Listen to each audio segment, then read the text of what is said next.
Humans looked upward and imagined perfect love, perfect justice, perfect power, perfect knowledge, and perfect mercy. Then they knelt before the image and called it God. Feuerbach looked at that sacred mirror and saw something terrifyingly intimate. Perhaps humanity did not discover God outside itself. Perhaps it projected its deepest longings onto the sky and then forgot it was looking at its own reflection. What if the most sacred image in human history is not a window into another world, but a mirror reflecting this one? That is not a question born from contempt. It is a question born from the kind of intellectual courage that most institutions have historically found intolerable. The God described in sacred texts loves with a love that feels almost parental. The God invoked in cathedrals judges with a justice that feels almost legal. The God prayed to in moments of grief listens with a compassion that feels almost personal. And that word almost is where the investigation begins. The forbidden question is not whether God exists. That question, for all its noise, misses something more quietly devastating. The forbidden question is this: if we examine the attributes that define God across the major traditions, do we find a being that transcends human categories? Or do we find human categories elevated to infinity? Do we find an eternal mystery? Or do we find a reflection? Because if the divine image is shaped by human longing, fear, guilt, and idealization, then theology may be something more intimate and more complicated than it has ever admitted to itself. In the 19th century, a German philosopher named Ludwig Feuerbach published a work that the religious establishment of his time received as a scandal. The work was called The Essence of Christianity, and its central argument was as simple as it was catastrophic for conventional theology. Feuerbach did not begin by arguing that God does not exist. He began by arguing that theology, properly understood, is anthropology, that the study of God is, beneath the surface, the study of the human being, that when a tradition describes what God loves, what God demands, what God forgives, and what God punishes, it is in fact articulating the deepest aspirations and terrors of human consciousness. Feuerbach was not an angry pamphleteer. He was a trained philosopher who had studied under Hegel, and who brought to his critique a level of seriousness and structural rigor that made it impossible to dismiss as simple atheist provocation. He did not say that religion was stupid. He said that religion was deeply revealing, not about the cosmos, but about the creature who produced it. He saw in theology a kind of confessional document, an unconscious autobiography of the species, and that is why his lens remains one of the most uncomfortable and most illuminating tools available for examining what believers have been taught to call the divine. The God of the major monotheistic traditions, and of Christianity in particular, is presented as the supreme personal being who created the universe from nothing, who sustains all existence at every moment, and who stands in relation to humanity as a father to children, as a judge to those who stand before the law, and as a shepherd to those who wander and are lost. This God is not a force or an abstraction. This God knows each individual by name, counts the hairs on every human head, and grieves over every soul that turns away. The doctrine insists that this being is not merely powerful, but infinitely powerful, not merely wise, but omniscient, not merely present, but everywhere at once and outside time itself. Within the Christian tradition, this image of God reaches its most concentrated expression in the New Testament, where divine nature is described not only through law and judgment, but through love so total that it is willing to enter human suffering and death. God, in this telling, does not observe human pain from a distance. God, according to the tradition, chose to become human, to experience hunger and grief and abandonment, so that no human creature could ever say that the divine did not understand what it meant to bleed. This is not the distant clockmaker God of philosophical deism. This is a God who weeps at a graveside, who eats with the outcast, and who cries out in anguish from a cross. The inherited doctrine places this God at the center of morality as well. What is right, because God commands it. What is true, because God reveals it. The community that holds this doctrine together is not simply a social organization. It is the body of those who have been brought into relationship with the source of all goodness, all being, and all meaning. The individual, according to this framework, is not fully human without that relationship. To know God is to know oneself truly. To love God is to participate in the only love that does not ultimately disappoint.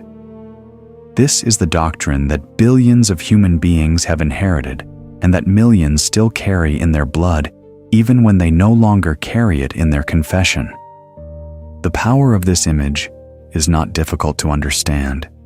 It answers the most crushing questions that any conscious creature must face. Why do I suffer? Because there is a God who sees it, who holds it, who will one day make it right. Why should I be good when goodness is not always rewarded?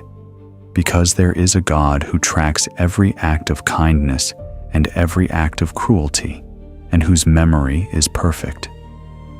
Why am I not alone in the darkness? Because there is a God who has always been there, who was there before the first word I ever spoke, and will be there after the last breath I ever take. These are not trivial answers. They are answers that have held people together at the edge of unbearable loss. The emotional architecture of this belief is built on the deepest human needs. The need to matter to someone. The need for justice in a world where justice is often absent. The need to belong to something larger than the fragile, perishable self. Every parent who has ever knelt beside a sick child and prayed has understood, at a register that has nothing to do with theology, exactly why this image of God became so sacred. It is not about superstition.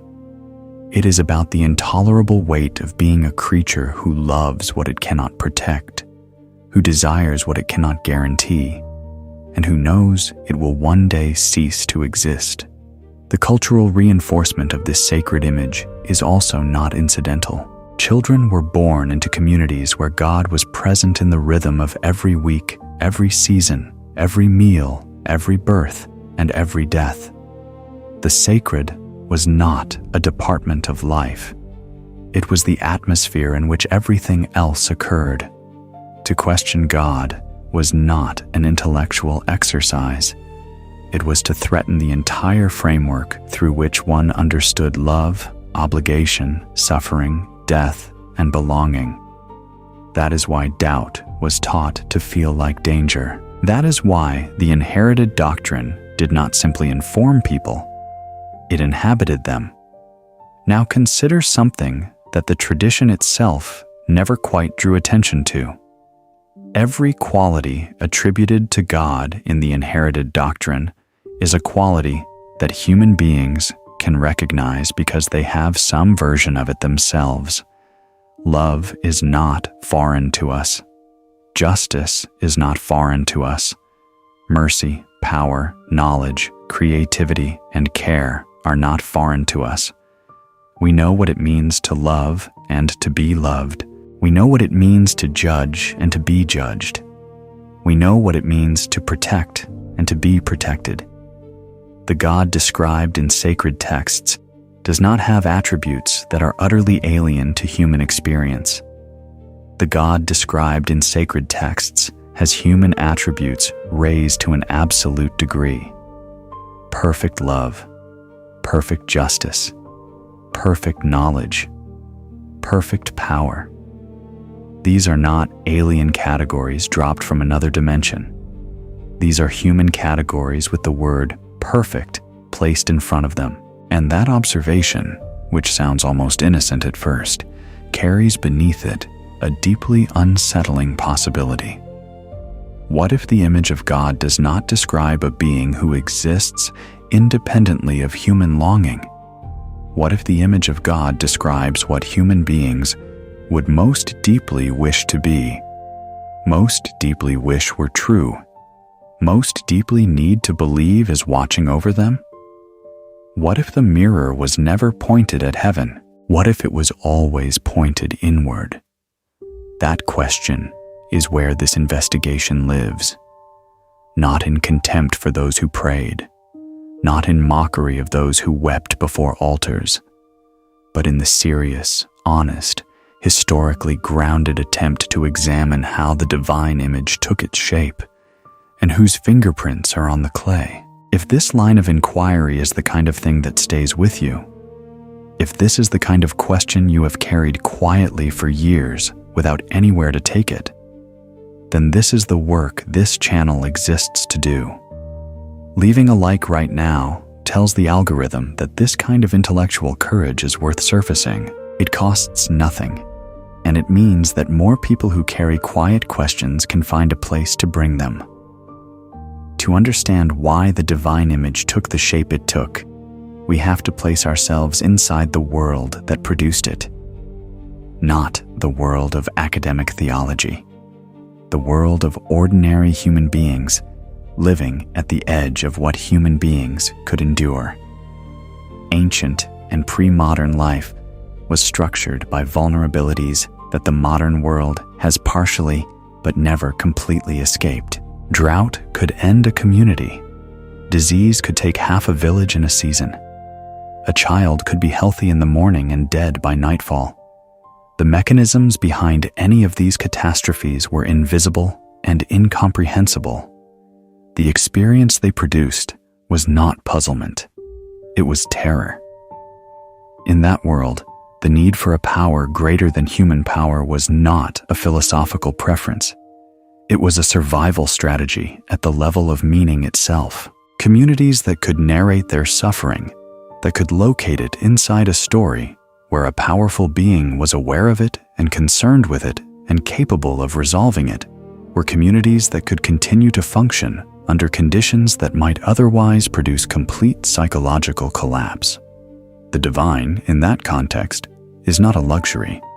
It is the infrastructure of endurance. It is the story that makes it possible to plant again after the crops fail, to love again after the child is buried, to build again after the fire.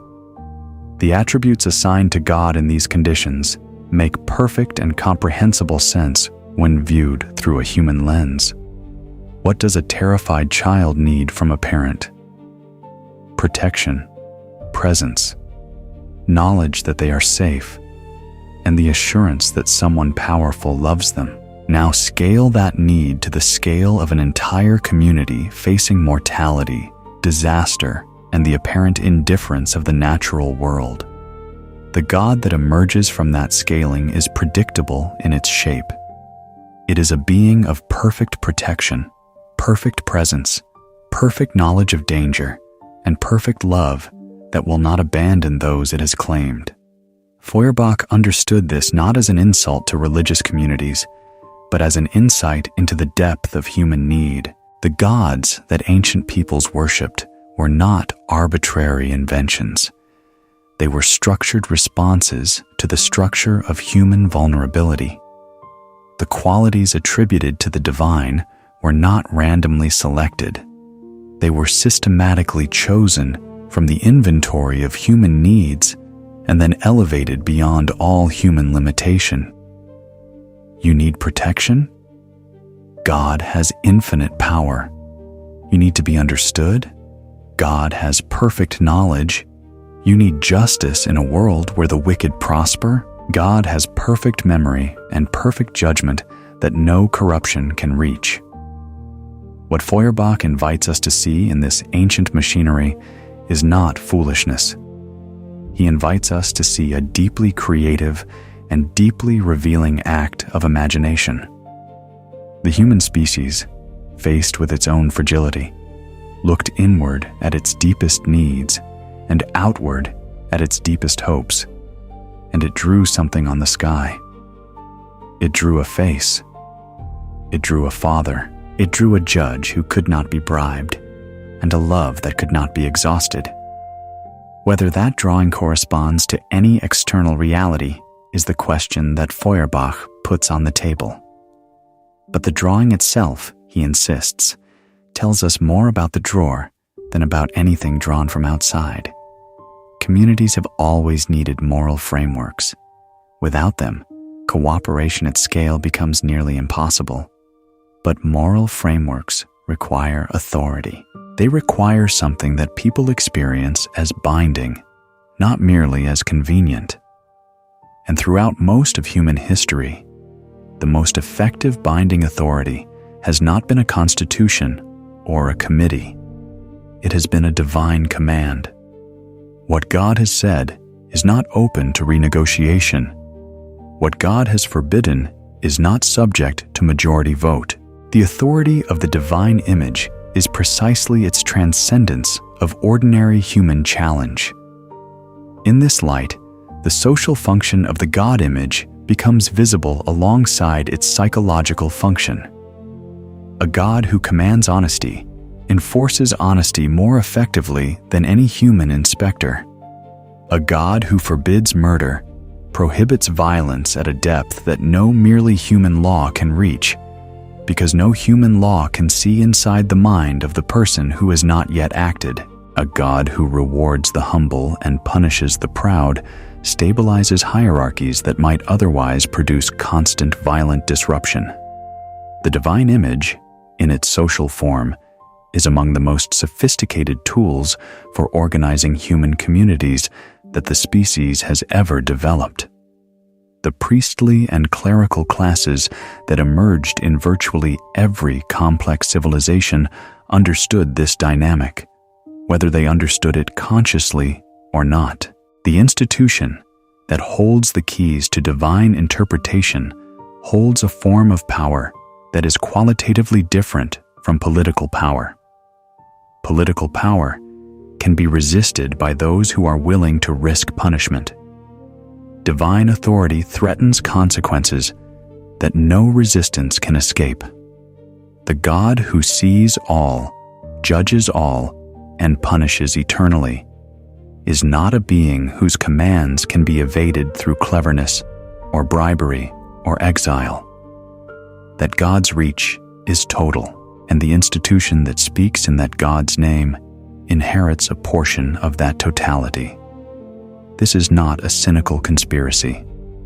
Most of the people who transmitted the divine image believed in it sincerely and found in it genuine comfort and genuine moral guidance. But sincerity does not neutralize function.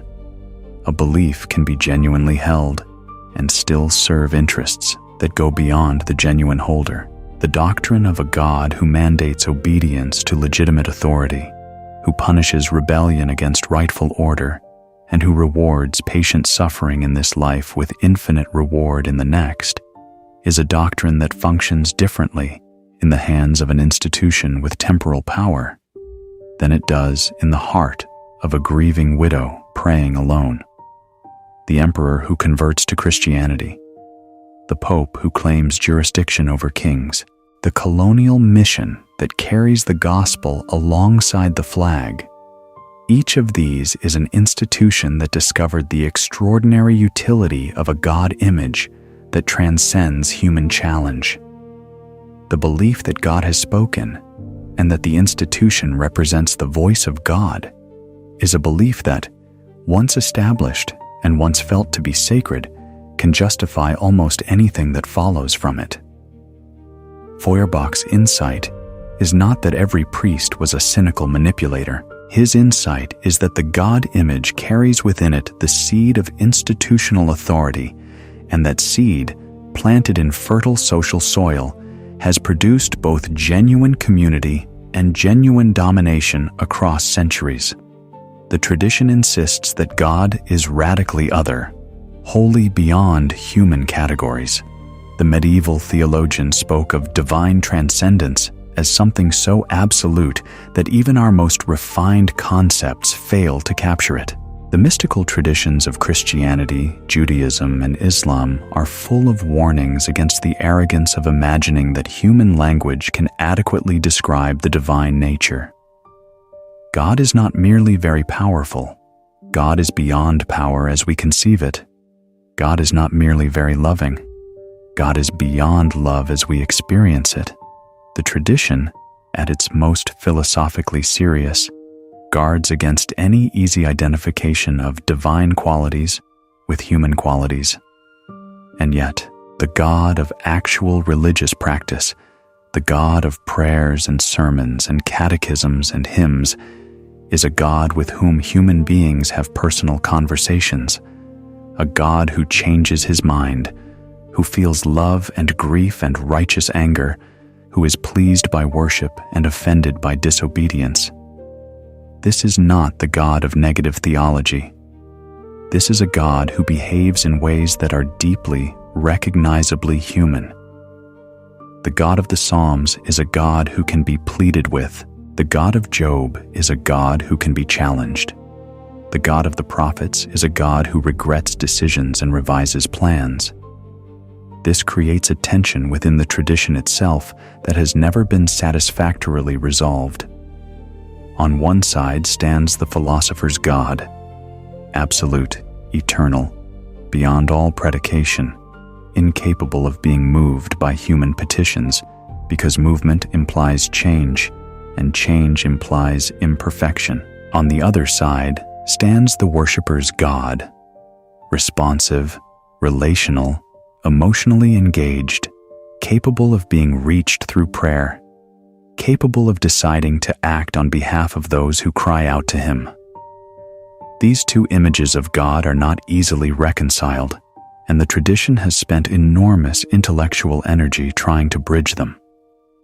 Feuerbach saw in this unresolved tension not a theological puzzle awaiting a better solution, but a symptom of what happens when human needs are projected outward and then dressed in the language of transcendence. The worshipper needs a God who listens. So God listens. The philosopher recognizes that a being who listens is limited by relationship in a way that an infinite being cannot be. So God is declared to be beyond listening, while still somehow listening. The God image is stretched to accommodate both the needs of the heart and the demands of the intellect, and the stretching produces contradictions that the tradition paper covers with concepts like mystery and paradox. The emotional God and the metaphysical God inhabit the same tradition without ever quite inhabiting the same universe. And this is precisely what Feuerbach finds revealing. If the divine image were an accurate account of an external being, we might expect it to be consistent. We might expect the God described by mystics and the God invoked by ordinary believers to look like the same God. Instead, the God image tends to shift and bend in the direction of whatever the particular community, tradition, or individual most deeply needs. Feuerbach reads this flexibility not as evidence of divine accommodation to human limitations, but as evidence of a divine image that was human in its origin and therefore human in its behavior. Ludwig Feuerbach's central claim is expressed most clearly in his own formulation. Theology is anthropology. By this, he did not mean that theologians are secretly sociologists. He meant something more fundamental. He meant that when human beings speak about God, what they are actually expressing, without necessarily knowing it, is the truth about themselves. The divine, in Feuerbach's analysis, is not a being that humanity encounters from outside. It is a being that humanity generates from inside by taking the essential qualities of human nature, separating them from their finite, individual, and limited expressions, and projecting them outward as an infinite, independent, perfect being. The mechanism Feuerbach describes is what he calls projection, or in German, projection. Human beings are thinking creatures who can imagine what it would mean to think perfectly. Human beings are loving creatures who can imagine what it would mean to love without condition. Human beings are creatures with power who can imagine what it would mean to have unlimited power. Human beings are mortal creatures who can imagine what it would mean to be eternal. In each case, the imagination takes something that is genuinely human and raises it to an absolute form that no individual human being embodies. Then it locates this absolute form in a being called God and places that being outside the human world. This process, Feuerbach argues, involves a kind of alienation.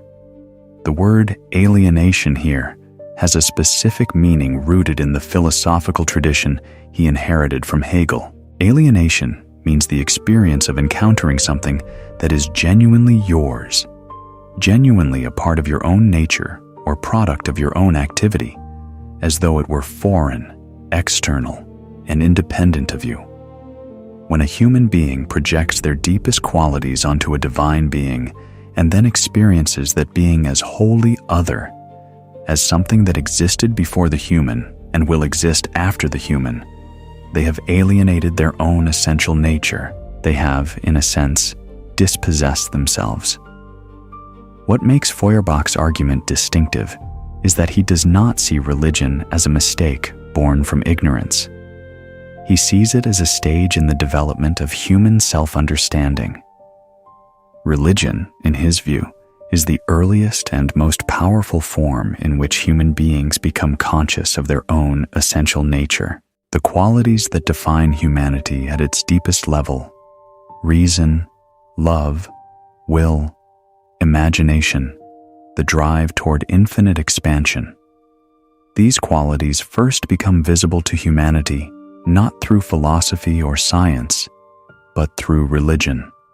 They become visible because they are projected onto God, and God then holds them up in an idealized form for humanity to contemplate and revere. The tragedy for Feuerbach is not that this happened. The tragedy is that the projection becomes taken as literal external reality, and as a result, humanity loses access to its own deepest nature. Everything good, everything beautiful, everything noble that human beings are capable of is attributed to God and withdrawn from humanity. God is infinite love. Therefore, humanity is mere sinfulness. God is perfect knowledge. Therefore, human reason is mere arrogance. God is supreme will. Therefore, human autonomy is mere rebellion. The richer the divine image becomes, the more impoverished the human self-image tends to become. This, for Feuerbach, is the precise shape of alienation that religion produces. The way out of this alienation, in Feuerbach's vision, is not to destroy religion with mockery or force, but to understand it. To recognize that what theology has always been talking about, beneath its doctrinal surface, is the human essence. To reclaim that essence, not as something belonging to a being above and beyond humanity, but as the genuine inheritance of every human being who has ever loved, thought, hoped, and created. The move Feuerbach proposes is not a step into nihilism. It is a step into a deeper, more honest account of what humanity already is. When Feuerbach's lens is directed at the Christian image of God, the doctrine does not simply hold up under examination. It illuminates. Consider the divine attribute most central to Christianity: love. God is love, writes the author of the first letter of John, and the tradition takes this seriously.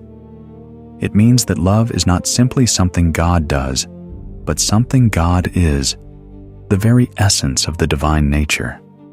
In Feuerbach's reading, this claim is extraordinarily revealing. Of all the attributes humanity could have chosen to identify with the divine essence, it chose the one that is most definitively and most universally human. Not mathematical precision, not mere power, not sheer duration. Love, the most intimate, the most vulnerable, the most specifically interpersonal quality that human consciousness knows. The Christian doctrine of the fatherhood of God carries the same signature. God is not simply creator in the way that a craftsman creates an object. God is father in the way that a parent holds a child. The relationship is personal, warm, directional, and suffused with emotional investment. The doctrine tells believers that God knows them individually, calls them by name, is moved by their suffering, and desires their flourishing. This is not the God of pure metaphysical necessity. This is a God shaped in the image of the most intimate human relational experience, the bond between a parent and a child. Now apply Feuerbach's frame. The human need for a parent who does not abandon, who does not die, who does not disappoint, who protects completely and loves unconditionally, is among the deepest and most universal needs in human psychological experience. No actual human parent can satisfy it. Every real parent is finite, fallible, mortal, and limited. But the imagination can produce a parent without those limits, and once produced, once given a name and a story and a tradition, that imagined infinite parent becomes available for precisely the kind of devotion that no finite parent could receive without distortion. The doctrine of divine judgment presents the same pattern. God as judge is God as the principle of perfect justice. No actual human judge is truly impartial. Every human court is corruptible, limited in its knowledge, and subject to the pressures of whoever holds power. But human beings need justice.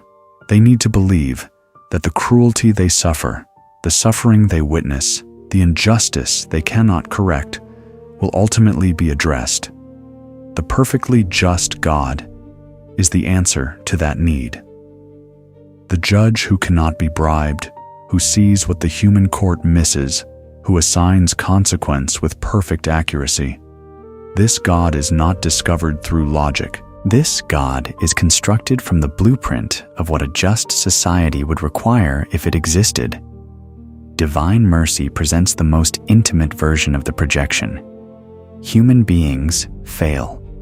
They harm one another, break their own principles, betray what they most value, and experience the gap between the people they intended to be and the people they have been. No human authority can fully forgive this kind of interior failure, because no human authority has access to the interior. But a God who reads the heart, who sees the intention beneath the action, who forgives not the performance, but the person, who loves the repentant sinner back into wholeness, this is a being built precisely to address what human shame cannot resolve through human means. Feuerbach would say, "Look at what this God can do, then look at what human beings most desperately need done for them. Notice that the shapes match." Finally, the doctrine of the Incarnation, Christianity's most distinctive claim, carries in Feuerbach's analysis its most revealing logic. The idea that God became human is, from one angle, a theological assertion about divine condescension and redemption. But from Feuerbach's angle, it is a moment in which the tradition itself almost admits what it has been doing all along. If the infinite God becomes a finite human being, then the distance between the divine and the human has collapsed into identity. The two were perhaps never as separate as the doctrine insisted. The God who can become human, because God is, in this tradition, the perfection of what humanity is. The most unsettling consequence of Feuerbach's analysis is not the claim that God does not exist. It is the claim that if the divine image is a projection of human ideals, then worship, understood in its full institutional seriousness, may be a practice in which humanity venerates its own alienated nature without recognizing it. This is not a comfortable observation. It does not target only a few eccentric believers. It targets the entire structural logic of devotional religion, as it has been practiced across centuries. When a believer kneels and offers praise to God for God's perfect love, Feuerbach's analysis suggests that the believer is, without knowing it, recognizing and honoring the ideal of love as the highest human value. The emotion is real. The devotion is genuine. The love being honored is genuinely the most important thing that human consciousness knows, but the direction of the honor has been displaced. Instead of recognizing perfect love as the highest ideal of human life, the tradition teaches the believer to project it onto a being above and beyond human life, and to experience their own capacity for love as a dim and derivative reflection of something they themselves did not originate. This creates what Feuerbach sees as a systematic reversal of the truth. God appears rich. Human beings appear poor. God appears perfect.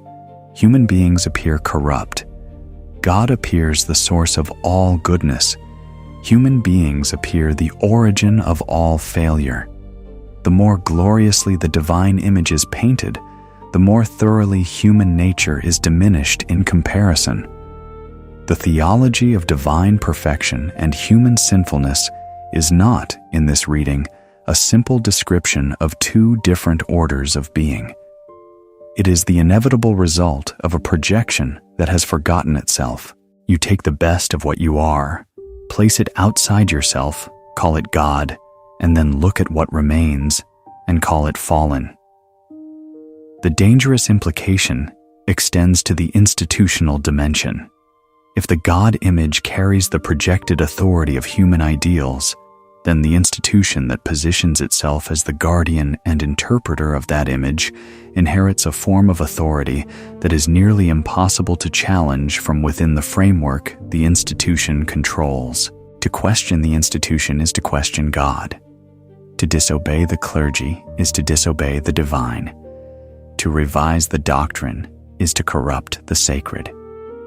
The projection that began as a response to human vulnerability becomes, once institutionalized, a mechanism for concentrating and perpetuating human power. And that mechanism is all the more effective because the people within it genuinely believe they are serving something real. Feuerbach's implication for personal spirituality is no less challenging. If the qualities a believer attributes to God, infinite love, perfect understanding, complete acceptance, total presence, are in fact idealized versions of genuinely human qualities, then the believer who seeks those qualities exclusively in the divine may be cut off from the actual human life in which those qualities can be lived. The perfect love imagined in God is unavailable as a lived human experience, precisely because it is imagined to perfection. The human love that is actually available, with its limitations and its failures and its fragile beauty, may be undervalued or even despised in comparison to the divine ideal that was constructed from it.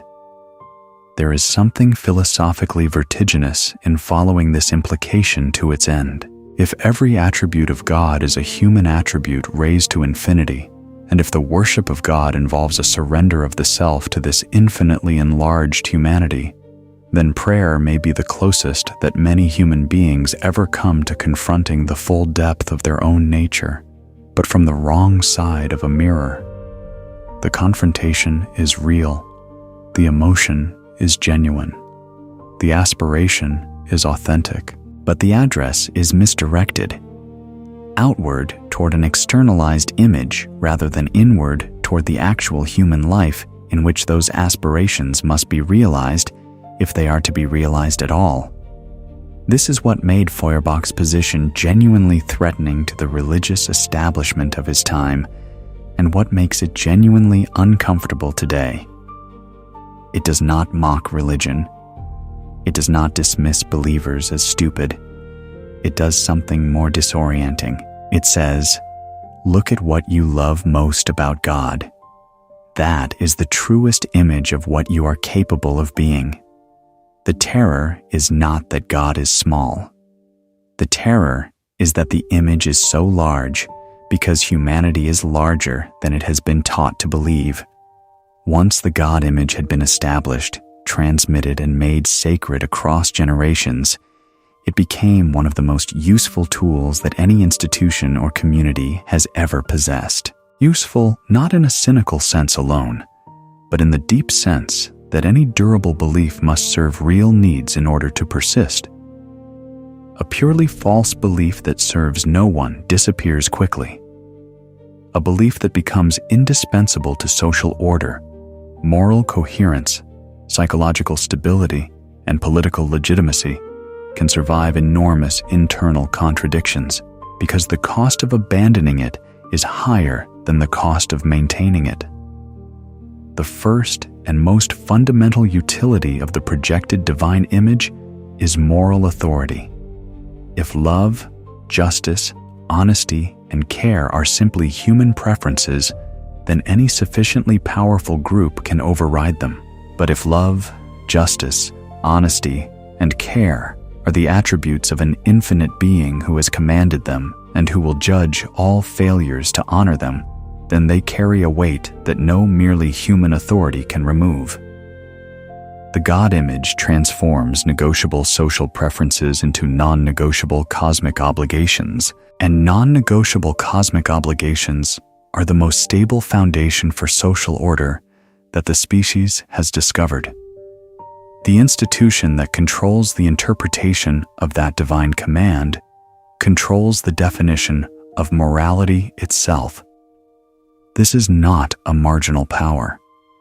It is the power to determine what counts as sin and what counts as virtue, what requires confession and what requires obedience, who is inside the community of the saved and who stands outside it. Throughout the centuries during which church and political authority were intertwined across European civilization, this power was exercised over not only the spiritual lives, but the property, the marriages, the political legitimacy, and the ultimate social standing of virtually every person within its reach. The projection that began as a response to human vulnerability, as a way of locating human ideals outside the chaos of human limitation, became in its institutionalized form a mechanism for concentrating authority at the institutional level. The God who is perfectly just happens, according to the institution, to agree with the institution's definitions of justice. The God who demands obedience happens, according to the institution, to have delegated that demand to the institution's hierarchy. The projection that gives humanity access to its own elevated ideals in an externalized form also gives the institution access to those same ideals as instruments of control. None of this requires assuming that every member of the institutional hierarchy was a conscious manipulator. The majority were sincere believers who genuinely experienced themselves as servants of a real God. But sincerity does not determine structural function. A genuinely sincere bishop who genuinely believes that his authority comes from God and who genuinely feels obligated to suppress theological deviation is still exercising a form of power that would be unavailable to him if the God image had not been established and made sacred in the first place. The useful belief does not require a conspiracy. It requires only a structure and sincere people willing to maintain it. The psychological effects of the projected divine image are not uniform. They depend on where within the structure of belief a particular person stands, what they bring to it from their own history, and how the belief is transmitted and enforced in their particular community. But certain patterns appear with enough consistency across traditions and centuries that they deserve careful examination. The first pattern is comfort. This is real. not illusory. The God who knows every human being personally, who is present in the dark night, who holds even the weight of death within a larger narrative of meaning, is a genuine psychological resource. People who have found in prayer a place to bring what they could not carry alone have experienced something real, regardless of what metaphysical account one gives of the transaction. The comfort produced by the divine image does not depend on the image being literally accurate in order to be a genuine psychological event. Feuerbach acknowledged this. The God who is a projection is still a projection of something real, and the encounter with that projection can be genuinely transformative. The second pattern is dependence. The God who is perfect in every attribute that human beings lack creates a comparison that is difficult not to experience as diminishment. If God has perfect love, and you have imperfect love, if God has perfect knowledge, and you have limited knowledge, if God has perfect will, and you have a will that fails you constantly, the structural logic of the comparison tends to produce a psychological posture of inadequacy. The tradition manages this through the theology of grace, the divine gift that supplements human insufficiency. But the supplementation itself reinforces the inadequacy. The grace that is always necessary implies a deficit that is always present. Fear is the third pattern, and perhaps the most consequential. The God who judges perfectly, who sees what no human judge can see, who assigns consequences that extend beyond death, is a God whose presence generates anxiety at a level that no human authority can match. For those raised in communities that emphasized divine punishment, the fear produced by this God image is not a theoretical discomfort. It is a lived experience that shapes behavior, silences questions, suppresses doubt, and in its most acute forms, produces psychological states that resemble obsessive patterns of guilt and self-examination. The fear that was meant to motivate virtue becomes, in many cases, an obstacle to the kind of free moral agency that genuine virtue requires. The fourth pattern is what Feuerbach most specifically calls self-alienation. When the qualities that are most genuinely human, the capacity to love, the drive toward understanding, the aspiration to create and to be just, are placed outside the human being and attributed entirely to God, the human being experiences their own deepest nature as something foreign, something received rather than owned, something that must be accessed through devotion rather than claimed through growth. The person who believes that they can love only because God has placed love within them, that they can understand only because God has granted understanding, that they can be good only through divine intervention, has, in a functional sense, given up ownership of their own most essential capacities. We have now moved through the full arc of what Feuerbach's theory exposes.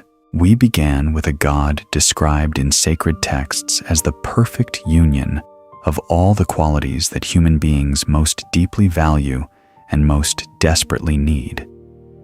We watched that image take shape in conditions of vulnerability and mortality, where the need for a power greater than human power was not abstract but existential.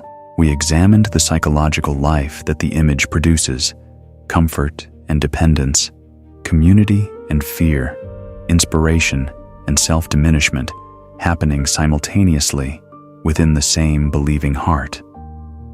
What Feuerbach's lens shows is not a simple story of deception and manipulation. It shows a much more intimate and much more troubling story.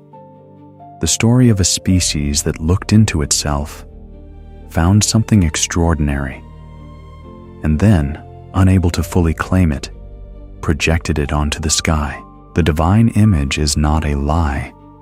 It is an honest and deeply human report of what human beings contain.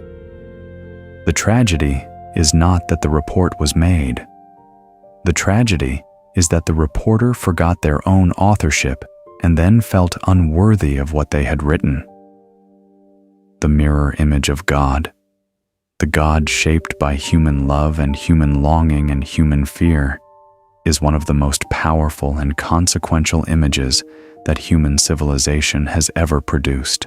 It has motivated extraordinary acts of compassion and extraordinary acts of cruelty. It has inspired breathtaking art, architecture, music, and philosophy. It has also been used to silence legitimate questions, to justify institutional violence, to make human suffering feel obligatory rather than correctable. It has done all of these things, not because it was a simple tool in simple hands, but because it was a complex image built from complex human material. If you have followed this investigation to this point, you already understand that the questions being asked here are not simple questions. They require exactly the kind of willingness to sit with discomfort that most institutions have historically tried to discourage. This channel exists because those questions deserve serious attention, serious historical grounding, and serious philosophical company. If you have not yet subscribed to the Heretic Lens, now is the moment to do it. This investigation is one episode in a continuing archive of exactly this kind of work. The history of forbidden theology is long, and there is much more still to open. The freedom that becomes possible after following Feuerbach's argument is not the freedom of having destroyed something. It is the freedom of having understood something. The sacred mirror has been turned around. The image in it has not disappeared. What has changed is who is standing in front of it. The strongest line of evidence for Feuerbach's projection theory begins with the consistent pattern of anthropomorphism across religious traditions throughout history. When we examine the gods of ancient Mesopotamia, Greece, Rome, Egypt, and the Near East, we find beings who feel anger, desire, jealousy, grief, and satisfaction in ways that closely mirror human emotional experience.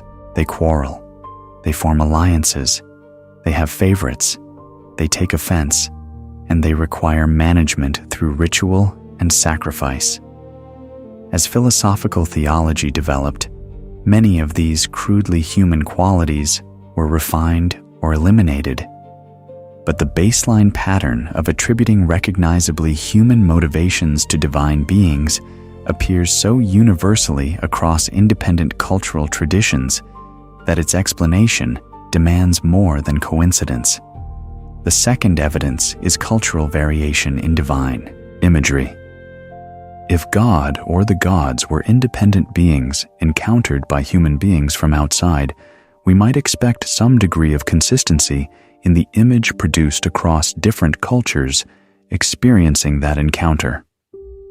What we actually observe is a divine image that varies systematically with the values, social structures, and pressing concerns of the culture that produces it. A warrior culture produces warrior gods.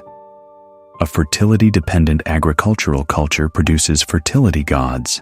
A culture organized around royal authority produces a king of kings as its supreme divine image. A culture that prizes fatherly tenderness produces a God who is primarily father. The divine image does not remain stable across cultures. It reflects the cultures that hold it. The history of Christian theology itself provides a third line of evidence.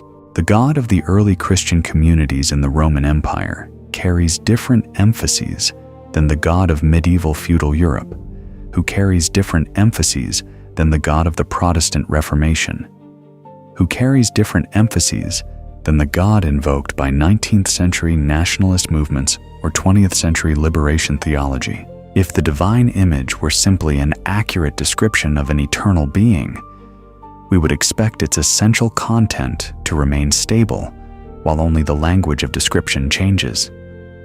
Instead, the essential content shifts with historical context, and it shifts in directions that consistently reflect the needs, anxieties, and aspirations of the communities holding the image. Psychological research on religious belief and attachment theory provides a fourth line of evidence that Feuerbach himself could not access, but that contemporary scholarship has made available. Multiple research programs have found robust correlations between the quality of early parental attachment and the image of God that individuals develop. People who experience their primary caregivers as warm, available, and protective tend to image God as warm, available, and protective. People who experience their primary caregivers as distant, punitive, or inconsistent tend to image God with those same qualities. This finding is difficult to reconcile with the idea that God's image is received from an external divine source. It is much more easily reconciled with the idea that God's image is shaped by the same psychological processes that shape our understanding of all significant relationships. The fifth evidence is the consistent pattern of divine endorsement for culturally variable moral positions. If God is an external being with a fixed moral character, then divine moral teaching should, at minimum, converge across independent traditions. What we observe is that the God of any given tradition tends to endorse the moral intuitions, social structures, gender arrangements, and political authorities of that tradition. The God of a slave-holding society endorses slavery, or at least tolerates it. The God of a patriarchal society enforces patriarchy. The God of an expanding empire approves of territorial conquest. The God of a countercultural reform movement demands justice for the poor. The divine moral endorsement is extraordinarily flexible in its application, and its flexibility correlates with the interests of those in a position to interpret it. The sixth evidence is what we might call the evolution of divine character within single traditions over time. Within Christianity alone, the God of the earliest communities, who is expected to return imminently and who is preoccupied with the inversion of earthly power, gradually becomes the God of a universal empire, then the God of a scholastic philosophical system, then the God of personal individual conscience in the Reformation, then the God of rational deism in the Enlightenment, and then the God of personal relationship in contemporary evangelical culture. These are not simply different emphases on the same stable portrait. They are genuinely different portraits, each one bearing the marks of the historical moment and social context that produced it. The strongest defense of the traditional view against Feuerbach's critique begins not with anger, but with a logical point. The fact that a belief meets a need does not prove that the belief is false. Human beings need food, and food exists. Human beings need companionship, and other human beings exist. The existence of a need does not, by itself, determine whether the thing needed is real or imagined. To argue from the psychological usefulness of the God image to the conclusion that God is merely a projection is to commit what philosophers sometimes call the genetic fallacy, judging the truth of a claim by pointing to its origin rather than examining its content. The theologian can also respond to the cultural variation argument. If God chose to communicate with human beings, it would not be surprising that the communication took forms adapted to the cultural and historical context of its recipients. A God who reveals truths to an ancient Near Eastern community would naturally use the imagery, language, and relational categories available within that community. A God who reveals truths to a medieval European community would use different categories. This is not evidence that God is a projection. It is what we should expect if a real God were revealing a real truth to real human beings who can only receive what they are equipped to receive. The tradition of apophatic or negative theology provides a further line of defense. The most sophisticated theological traditions have always acknowledged that God transcends human categories and that the anthropomorphic language of scripture and devotion is accommodated speech, language chosen for its communicative power rather than its metaphysical precision. When theologians like Thomas Aquinas speak of divine love or divine knowledge, they consistently add that these terms apply to God only in an analogical sense, not univocally. The tradition is aware of the limitation of human language in describing divine reality and has developed sophisticated frameworks for managing that limitation. The phenomenological evidence of religious experience also poses a genuine challenge to the projection theory. Across cultures, times, and traditions, human beings have reported experiences of encounter with something that felt genuinely other, genuinely external, genuinely not a product of their own imagination. These experiences are often transformative in ways that seem disproportionate to anything that a purely interior psychological process would be expected to produce.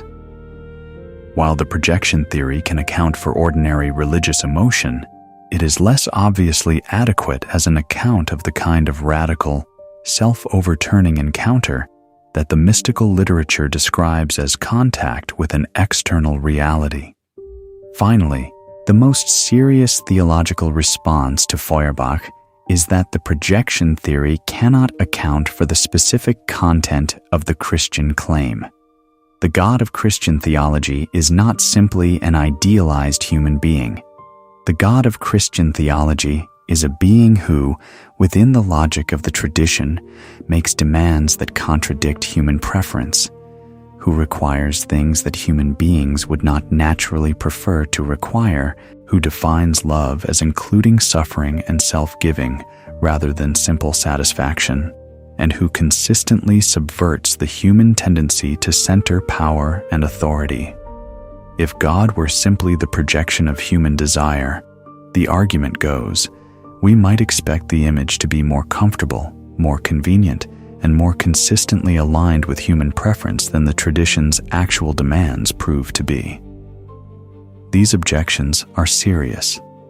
They deserve to be taken seriously. But even after considering them with full intellectual fairness, Feuerbach's central problem does not dissolve. The genetic fallacy objection is accurate as a point of logic. Need does not prove projection. But the projection theory does not rest only on need. It rests on the systematic correspondence between the content of the divine image and the content of human aspiration, fear, and social organization, in patterns that are too consistent, too culturally specific, and too historically variable to be accounted for simply by divine accommodation. The accommodation argument, while theologically reasonable within its own framework, faces a profound difficulty. It is unfalsifiable in a way that makes it epistemically problematic. If the divine image can take any form in any cultural context and still count as authentic divine revelation adapted to that context, then there is no possible configuration of the divine image that could serve as evidence against the existence of the revealing God. A theory that cannot be tested in even a minimal sense is not an explanation. It is a description of how one chooses to interpret what one already believes.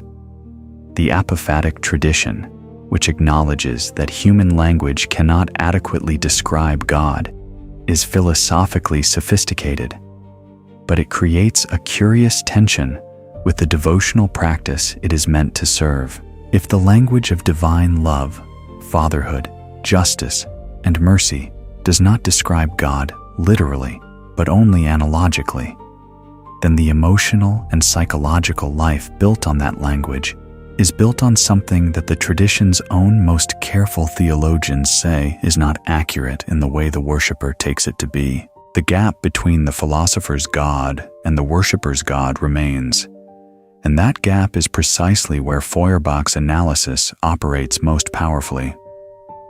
The testimony of mystical experience is genuinely challenging to any purely reductive account of religion. These experiences are real experiences that produce real effects, but the interpretation of those experiences is always conducted through the cultural, linguistic, and conceptual frameworks that the experiencer brings to them.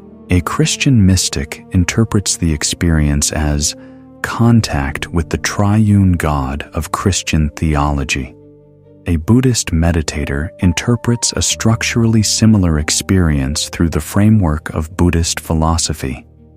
A Jewish contemplative interprets it through the categories of Jewish mystical tradition. The experience itself does not arrive pre-labeled with its correct metaphysical interpretation. The label is supplied by the very tradition whose origin Feuerbach is examining. The final objection, that the Christian God is too demanding to be a simple wish fulfillment projection, carries real force at the level of individual experience. Many believers have experienced their faith as demanding precisely what they would not choose to demand of themselves. But even this observation does not escape Feuerbach's frame entirely. Human beings also project their ideals of sacrifice, suffering, and moral seriousness. The ideal that demands more than comfort is still an ideal, still human in its content, still produced by the same process of elevation and externalization that Feuerbach describes. The demanding God who calls humanity beyond selfishness may be an idealization not of human comfort, but of human moral aspiration, which is no less a human product for being more admirable. After following Feuerbach's argument through its historical and philosophical arc, the divine image does not look exactly as it did before. It does not necessarily look smaller. In some ways, it looks larger, or at least more intimate. The God who was imagined to be looking down from an infinite distance now appears to be woven into the very fabric of human longing. The God who seemed most fully other now appears most fully human. And that shift in perspective changes not the fact of the image, but the question it answers. Before the examination, the divine image appeared to answer the question, what is out there? It was a description of a being who existed independently of human consciousness, who could be known through revelation, who made demands from outside the human world. After the examination, the divine image appears to answer a different and perhaps more honest question. What do we most deeply hope for, most desperately need, and most essentially aspire to be? These are not lesser questions. They may in fact be more urgent questions because they point not to a being above the human world, but to the conditions and possibilities of the human world itself. The experience of prayer, viewed through Feuerbach's lens, does not become meaningless. It becomes differently meaningful. The person who brings their grief or their gratitude or their confusion to prayer is engaging in an act of profound self-examination. They are articulating their deepest needs in the most personal language available to them. They are reaching toward the highest ideal they can imagine. Whether or not that ideal corresponds to an external being, the articulation itself is real. The aspiration is real. The emotional and psychological work of the encounter is real. What changes is not whether the experience matters, but how we understand what it is an experience of. The community that gathers in the name of God, viewed through this lens, is a community that gathers in the name of its own highest aspirations, projected outward and made shared. The rituals that mark time, that accompany birth and death and the crossing of thresholds, are not revealed by external divine instruction alone. They are expressions of the human need to mark what matters, to surround the most vulnerable moments with the most concentrated shared meaning. That need is not less sacred for being human. it may be more sacred precisely because it is irreducibly human. What Feuerbach's lens exposes most clearly is that the qualities human beings have attributed to God are not qualities that exist nowhere. They are qualities that exist in human life, incompletely, fragmentarily, intermittently, and often tragically. The love that was projected onto the divine image does not disappear once the projection is recognized. It returns to the human world from which it came, as a demand and a possibility. The justice that was attributed to a divine court does not evaporate when the court's external reality is questioned. It returns as a human obligation and a human aspiration that no one can outsource. It is important to be clear about what Feuerbach's theory does not imply, because the conclusions that are easiest to draw from it are often the most superficial. The theory does not imply that religious people are simple-minded or credulous in ways that non-religious people are not. The capacity to project ideals, to externalize aspirations, to build stories and images that carry the weight of deepest meaning is not a defect of intelligence. It is one of the most characteristically human cognitive and emotional capacities that the species possesses. Every culture that has ever existed has done it in some form. The theory does not imply that the human needs expressed through the divine image are trivial or should be dismissed. The need for love, for justice, for meaning, for companionship in suffering, for some assurance that goodness is not simply absurd in a world that often seems indifferent to it. These needs are not childish needs to be outgrown. They are permanent features of the human condition that any serious attempt to understand human life must address. Feuerbach does not say that recognizing the projection makes the need disappear. He says that recognizing it changes where we look to meet the need. The theory does not require contempt for those who do not adopt it. The person who finds in the God image a genuine source of courage, compassion, and moral orientation is not necessarily living under a delusion that requires correction. They may be living in genuine relationship with the deepest structure of their own being, expressed through a symbolic framework that their community has found meaningful across generations. The critique of institutional religious power is not the same as the critique of personal faith, and conflating them produces a kind of intellectual arrogance that Feuerbach himself did not endorse. The theory does not resolve every question it raises. Feuerbach's claim that theology is anthropology is a powerful interpretive framework, not a complete metaphysical proof. It explains a great deal about the content and behavior of divine images across history. It does not, by itself, settle the question of whether there is any reality beyond the human mind that those images partially or inadequately represent. The recognition that a map was drawn by human hands does not, by itself, tell you whether there is a territory it corresponds to. The freedom that Feuerbach's analysis makes available is not the freedom of having proved that nothing matters. It is the more demanding and more exhilarating freedom of understanding that the values you projected onto the sky belong to you. The love that you attributed to God as a quality of the divine nature is a quality of the human nature you already possess. The justice that you located in a divine court is a responsibility of human communities that no divine intervention will satisfy on their behalf. The compassion that you experienced as God reaching toward you is also the compassion you are capable of extending toward others without waiting for divine permission. This is not a smaller vision than the one that devotional religion offers. It is a more responsible one.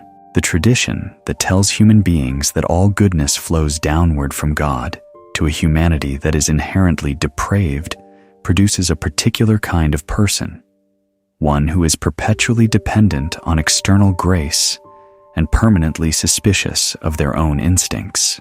The recognition that goodness is a human capacity, shaped and educated and extended through genuine moral effort, produces a different kind of person. One who understands that the work of love and justice is theirs to do, not because God commanded it from outside, but because it is what the deepest human nature, when it is honest with itself, genuinely wants. The history of religious doubt is full of people who lost the inherited doctrinal framework and experienced that loss as devastating, as though meaning itself had been removed from the world. What Feuerbach's analysis offers them is not a consolation prize, but a reorientation.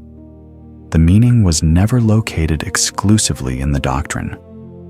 The meaning was located in the human needs and aspirations that the doctrine was giving expression to. Those needs and aspirations do not disappear when the doctrinal frame is removed. They remain, waiting to be claimed under a different description. Moral courage, for example, does not require the belief that an external God approves of it. It requires only the recognition that courage is a genuinely human value that the human being who exercises it already possesses, however imperfectly. The love between persons does not become less real because it is no longer understood as a participation in divine love. It becomes more precious because it is seen as the source from which the ideal was originally drawn. The sense of awe before the universe does not require a creator God to be genuine and deep. It requires only a human capacity for wonder, which every human being who has ever looked up at the night sky and felt something inexpressible has already demonstrated. The freedom beyond dogma is the freedom to take responsibility for what you project, not to stop projecting, because projection of ideals and aspirations is not a disease. It is a fundamental human activity. But to project consciously, with awareness that the ideals you reach toward are ideals you have the capacity to embody, however partially, in your actual life, to stop kneeling before the reflection and start recognizing it as your own face, enlarged by longing and aspiration and the full weight of human seriousness, and then to carry it back into the world where it can do the work it was always meant to do.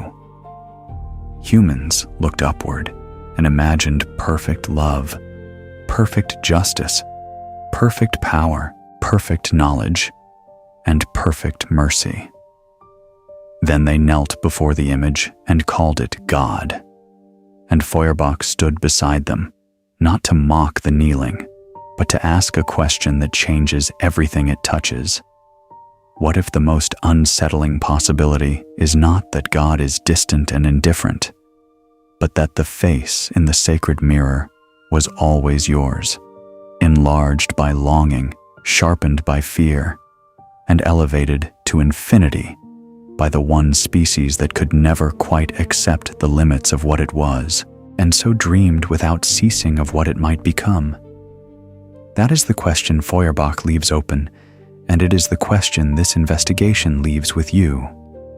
When you consider the divine image you inherited, when you think about the attributes you were taught to call gods, the love, the justice, the knowledge, the presence, do you experience those as qualities you discovered in an external being, qualities that were revealed to you from outside? Or do you recognize in them something that feels, however uncomfortably, like the shape of your own deepest longing? Leave your answer in the comments. This is exactly the kind of question that deserves to be thought through openly, and your perspective belongs in this conversation.